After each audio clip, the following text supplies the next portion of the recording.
he found it extremely offensive that a major Rosh Yeshiva would get up and say something along those lines. I know this for a fact because I was sitting next to my father at the time that this happened.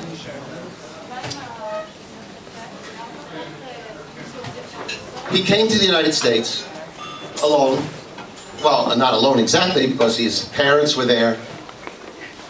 And at some point, a shtel in Philadelphia became available. And my father was told about it. And he came to Philadelphia. And the reason it became available is because my grandfather, my Zayda Moshe, had passed away. And the shtel in South Philadelphia, the position in South Philadelphia became available. And that's where he met our mother, Sonia. And together they set out to raise a family. Now, this is something that Uncle Maishel and Aunt Miriam can confirm or deny, as the case may be. And that is, in South Philadelphia, the number of observant families could be counted on the fingers of one hand.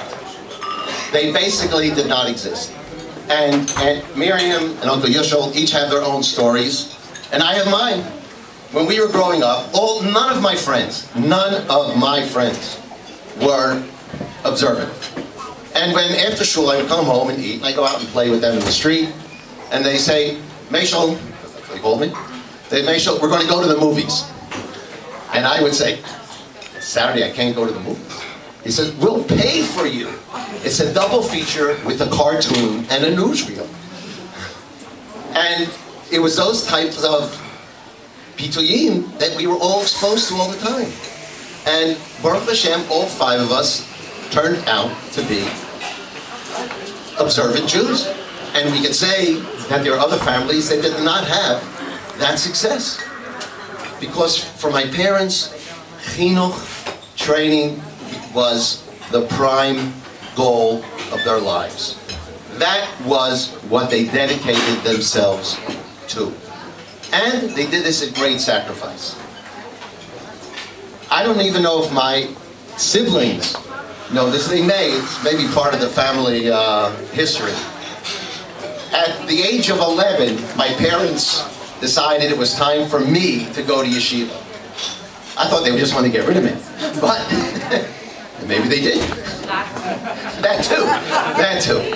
So at 11 years old, my parents drove me to Williamsburg and enrolled me in Torah Vidas. And I was 11 years old. I was in the dormitory in Torah Vidas. And I have to tell you, the first day, in fact, it took me a while, I hated it. The boys were good and the teachers were good. I just was homesick. I just missed being home. And after my parents left that first day, I sat down and cried. I was just missed being home.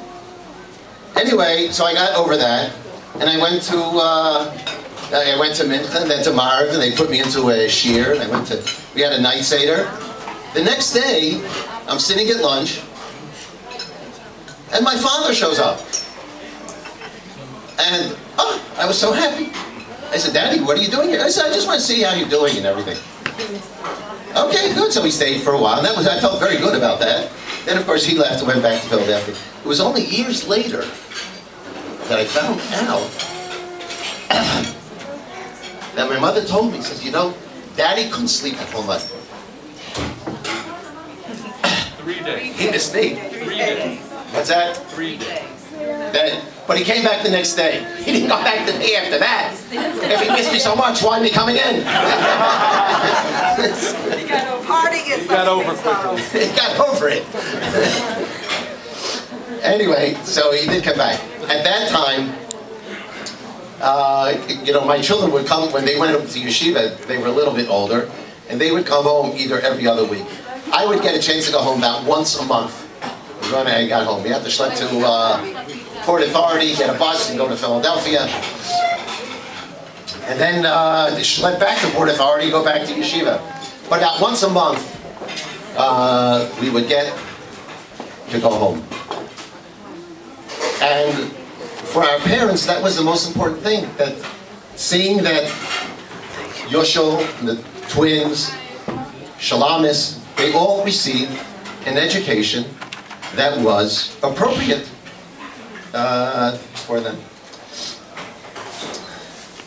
One of the things, and it could be bad, good, bad, or indifferent, and I'll speak to my therapist about it, is my mother never let me forget that you were the son of the Rav. And everything that you do had to be measured in that K'nei Midah. That you shouldn't forget that you shouldn't do anything that would bring any busha on the Rav. Hashem sagt nicht, Mishpocha, es passt nicht. And on that we were raised, that you have an obligation, you are the son of the Rav. I remember one time, and today it's going to sound absolutely ridiculous, and for those